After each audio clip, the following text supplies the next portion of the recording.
Right, let's see what's in the news. Sunshine in Wales, man stands in front of car. Good grief, whatever next? Fiesta out of production, but popular still popular. Very droll. 100 for 7 sounds like a cricket score. Diablo linked to Cosmic Girl. Saab, Mercedes, Spitfire, buy now. Gaining value like a candle in a power cut. How very interesting.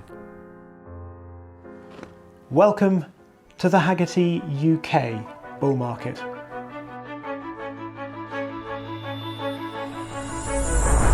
After studying markets and metrics, this is a collection of 10 cars that Hagerty's experts think are on the cusp of climbing the appreciation curve. To kick us off on our journey, it seems only right to start with a very British vehicle.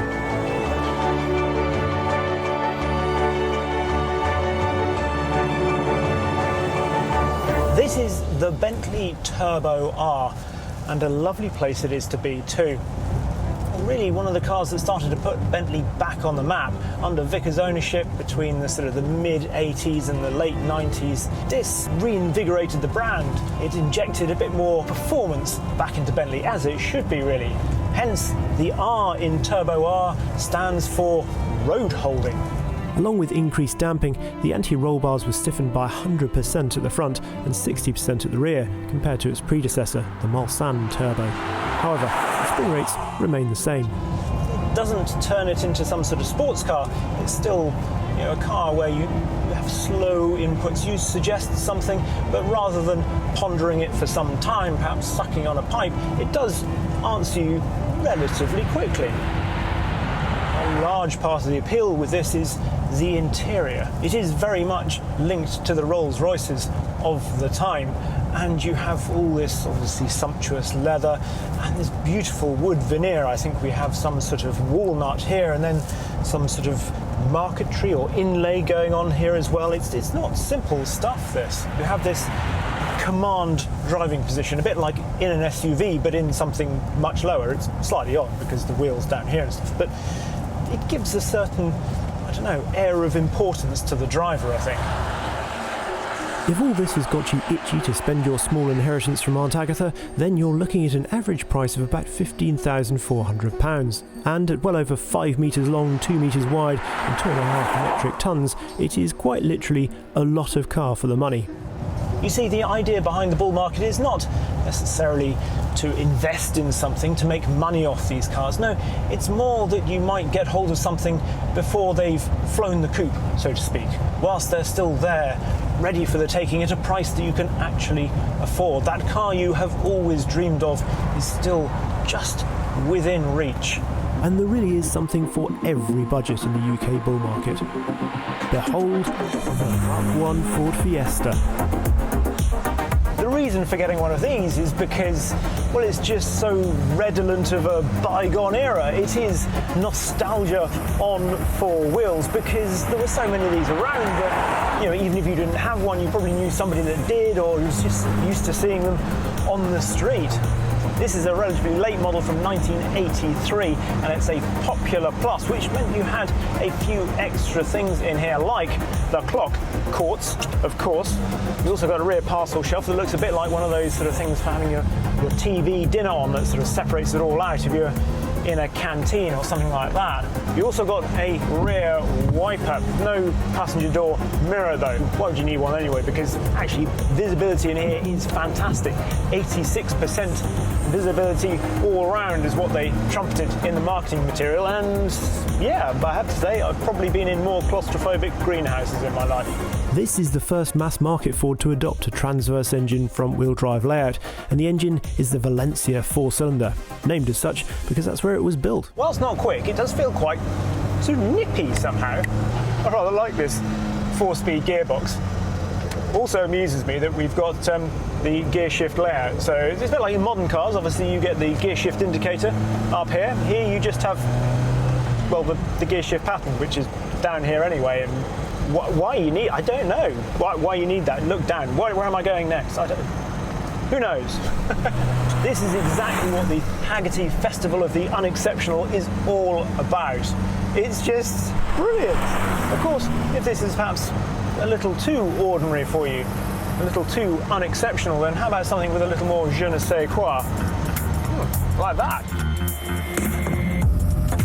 This is the Citroën BX, the cheapest car in this year's UK bull market. But the reason for owning one of these is not just because it's cheap and affordable. For a start, you get a design by Gandini, the chap that designed the Countach. There are actually Citroën adverts with him walking past the Countach to get into one of these. He also designed the Volvo Tundra, which was basically this. It was a concept car, but when Volvo obviously didn't go with that, put it into this, which is quite cool, isn't it? A bit like he did with the Diablo when he originally did the design for that, then it got changed and softened a bit, so he put his original design into the Cizeta V16. Anyway, Gandini design, looks a bit like it could be made out of Lego, but I think fascinating.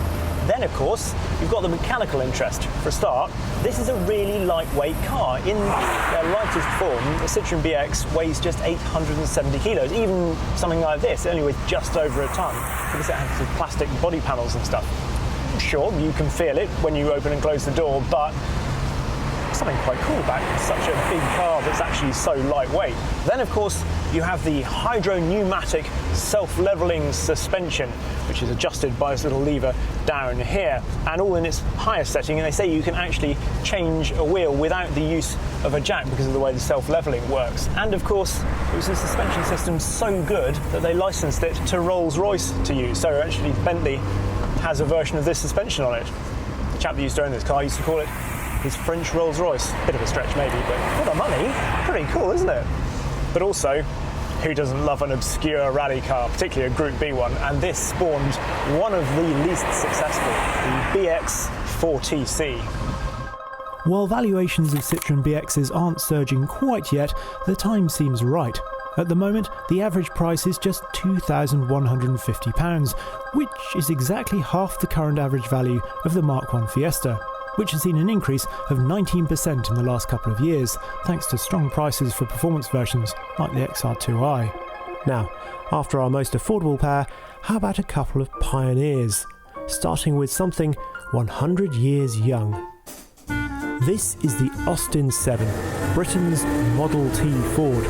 Designed in defiance of some bean counters, Herbert Austin and young Stanley Edge put pencil to paper on the pool table at home for this. The reason that this is a pioneer is because 100 years ago, when the Austin 7 first came out, it was the first car really to have a layout in terms of all the controls that we still recognise today. So throttle, brake-ish, we'll get to that in a bit, and then clutch, and obviously steering wheel here, and then the gearbox over here. That, by the way, is actually in gear. Looks like it's about the most vague neutral you can possibly have, but it's in gear. Now gears, across and down towards me, that's first. Up and away from me, then is second. And then it's down again for third. And then if I want to reverse, that's above first over there. There is more movement in some light switches than there is in the clutch, but after a bit of initial trepidation, I found that the 7 really isn't that scary or intimidating. The drive is just so much fun. Right, I'm going to try a gear shift. Here we go. From second to third. Patience is the key with this. It's alright. There we go. It's fine. It's just so invigorating and enjoyable and interactive, even with just 10 horsepower. We've got a 747cc engine up the front under the bonnet. But there's so much to do, and actually, once you're up and running, it's sort of nippy enough. You think you wouldn't hold up too much traffic in this.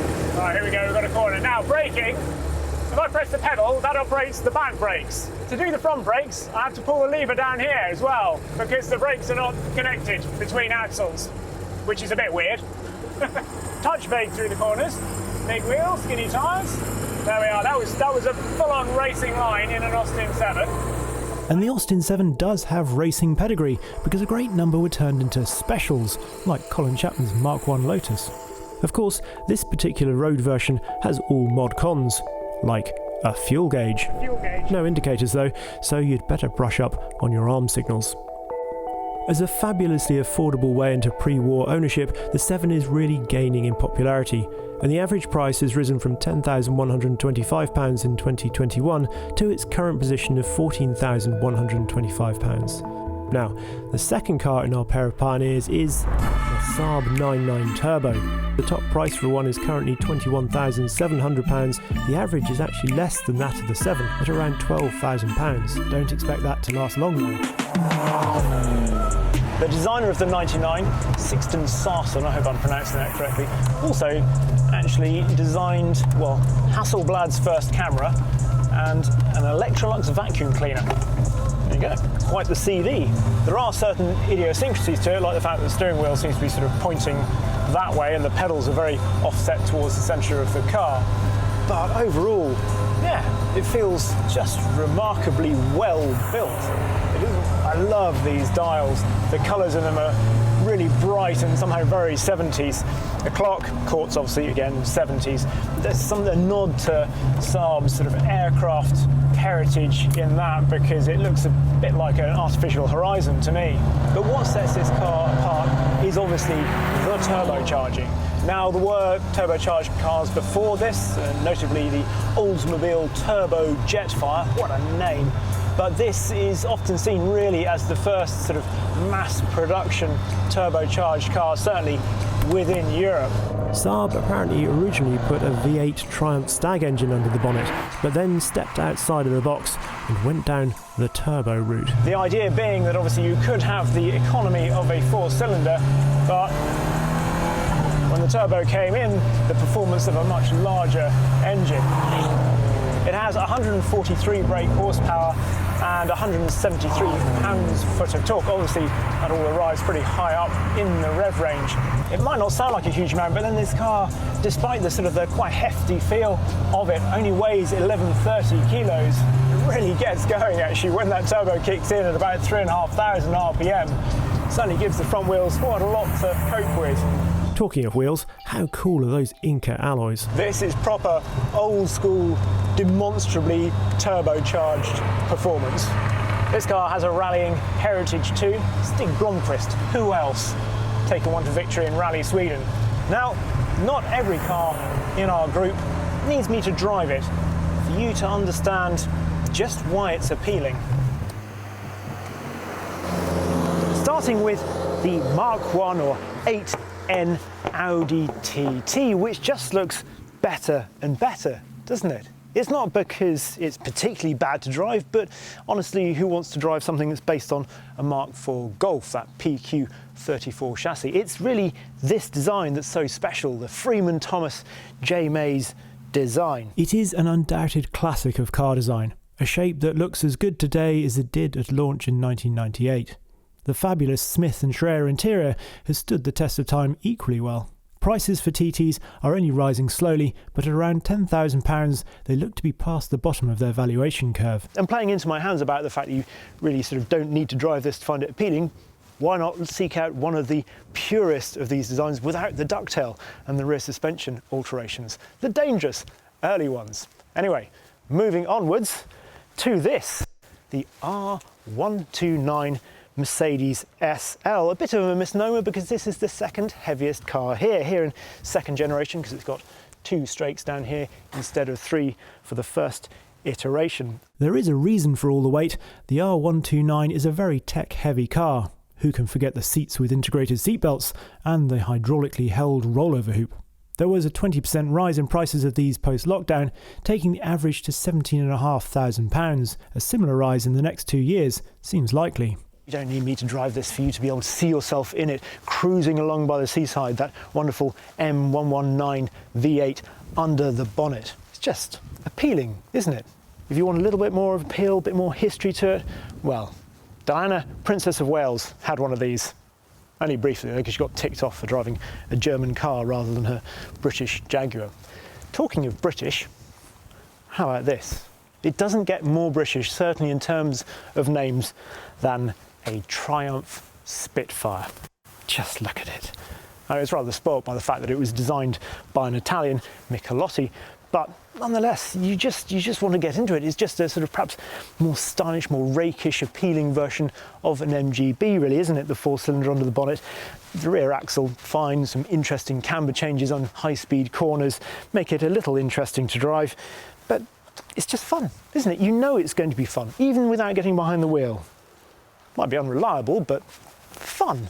The Triumph Spitfire remains a strong favourite amongst baby boomers, but there is a big price range, with cheap cars still very cheap, but often costly to restore, while at the top end a Concours Mark I is now worth over £28,000. Right, those are the cars that I don't need to drive. Next is another British two-seater that I definitely do need to get behind the wheel of. Series 2 Lotus Elise. For pure driving pleasure, doesn't get much better than this, really. I sometimes feel like the Series 2 Elise gets rather forgotten. Everyone loves the Series 1, the purity of it. And yes, that was a bit lighter, but this is still 860 kilos. Once you add in all the extra sort of crash protection that was required for this lovely little car to continue, it still feels really lightweight. And I like this, obviously informs everything about it. From the acceleration to the braking to the cornering, all the responses, it's just fabulous. What's more, the style of the Elise inside and out hasn't really changed in the last 20 years, so this still feels pretty up to date. This could have just rolled out of the Lotus showroom. And to be honest, if somebody, Lotus or otherwise, launched this car today, I think everybody would be salivating over it. Initially you could get this with a K-Series engine, like the Series 1, but then the Toyota engines came in with this Series 2. So you get the VVTi, which is Toyota's version of VTEC, just not quite as snappily named. And it does sound really good when it comes in, that induction noise. A standard S2 can still be had for under £20,000, with an SC coming in at around £30,000. But the UK looks to be following the US, where prices are already much higher. Out on a B road or something, there's not much to beat in the lease. Not much.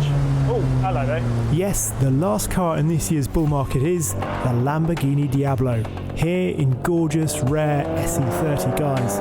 Just listen to that naturally aspirated 5.7 litre V12. A Bizzarini V12. I mean, one of the absolute icons. This still feels really strong today. Surely it's worth it for this engine alone. And then there's obviously the drama of the car.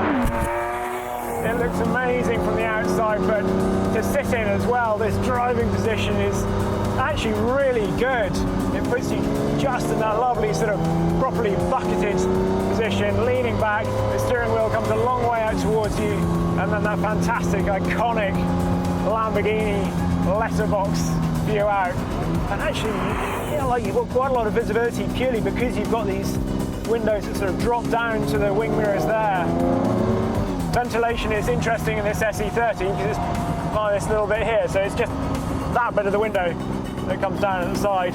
Yes, some areas of the interior are less than beautiful and are actually shown up by the Elise, but the important touch points have a real tactility. And Diablo really is good to drive as well. I'd recommend getting one of the ones after about 93 where power steering was added to them. But they're not as terrifying, I think, as you might expect. There's feel from that front end, which is the main thing. Yes, you're always aware you've got all that weight behind you and that sort of mid-engine balance that could be perhaps a little bit terrifying if it all starts moving around a lot. But it's a car that does feel actually really drivable. You're not just hanging on and enjoying the engine in the straights. It's not a supercar to carelessly chuck around, but the lovely thing is that it feels rewarding and engaging at almost any speed. Lamborghini Diablo. Snap one up while you still can. Hagerty price guide values currently sit at around £137,000 for a standard car and £179,000 for an SV, which is almost unheard of for a 90s supercar. What's more, 45% of owners are Generation X, and they should be at the peak of their earning capacity. In short, in the next 12 months, prices of Diablos are expected to rise as steeply as an opening scissor door. And that is the Hagerty UK bull market 2018. 23.